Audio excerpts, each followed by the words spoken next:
Mulching পদ্ধতিতে বোতলে বেগুন চাষ করে ৩ গুণ লাভের স্বপ্ন দেখছেন শেরপুরের কৃষকরা।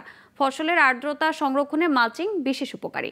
এ প্রযুক্তি ব্যবহারে ঘাস কম হয়, খরচও কম, তাই কম পরিশ্রমে বেশি লাভ হয়। এদিকে স্থানীয় কৃষি বিভাগ বলছে পদ্ধতিতে বিভিন্ন জাতের সবজি চাষে উদ্যোক্তাদের প্রশিক্ষণ ও উদ্বুদ্ধ সহ প্রয়োজনীয় পরামর্শ দেওয়া হচ্ছে।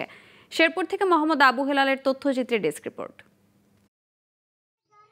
বৃহত্তর ময়মনসিংহ অঞ্চলের শেরপুরের সীমান্তবর্তী উপজেলা ঝিনাইগাতিতে মালচিং পদ্ধতিতে বেগুন চাষ করে বেশি লাভের স্বপ্ন দেখছেন কৃষকরা। এ পদ্ধতিতে বেগুন চাষে সপ্তাহে ২-১ বার কীটনাশক প্রয়োগ ছাড়া বাড়তি তেমন খরচের প্রয়োজন নেই। ন্যায্য দাম আর অনুকূল পরিবেশ পেলে এই বেগুন চাষে বাড়তি লাভের আশা কৃষকদের।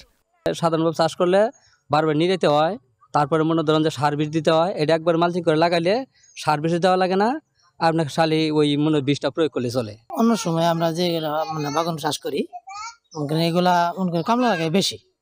মালচিং পদ্ধতিতে মনে করেন করার পরে ঘাস হয় না, কামলাও কম লাগে এবং অনেক দিক দিয়ে ভালো।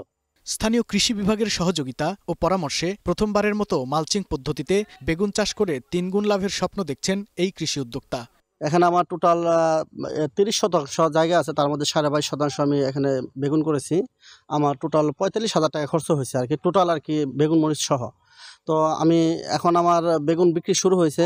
আমি আশাবাদী এখান থেকে প্রায় ১.৫ লক্ষ টাকার উপরে আমি বিক্রি করতে পারবো। মালচিং পদ্ধতিতে ঘাস কম হয়, আর ঘাস কম হলে পোকামাকড়ও কম হয়। এ বিষয়ে স্থানীয় কৃষি বিভাগ সব সহযোগিতা ও পরামর্শ দিচ্ছে বলে জানালেন স্থানীয় কৃষি কর্মকর্তা।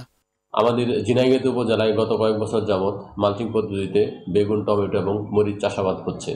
মালচিং পদ্ধতিতে চাষাবাদ করার জন্য যেসব মালচিং পেপার ব্যবহার করা হয় সেসব ব্যবহারের কলা কৌশল এবং অন্যান্য সকল পরিচর্যা সম্পর্কে প্রয়োজনীয় প্রশিক্ষণ এবং পরামর্শ উপজেলা কৃষি অফিস থেকে প্রদান করা হচ্ছে। কৃষি বিভাগের সহযোগিতায় মালচিং পদ্ধতিতে বেগুন সহ বিভিন্ন সবজির চাষ করা হলে একদিকে কমবে খরচ, অপরদিকে লাভ হবে কৃষকদের, এমনটাই বলছেন স্থানীয়রা। Global television news desk.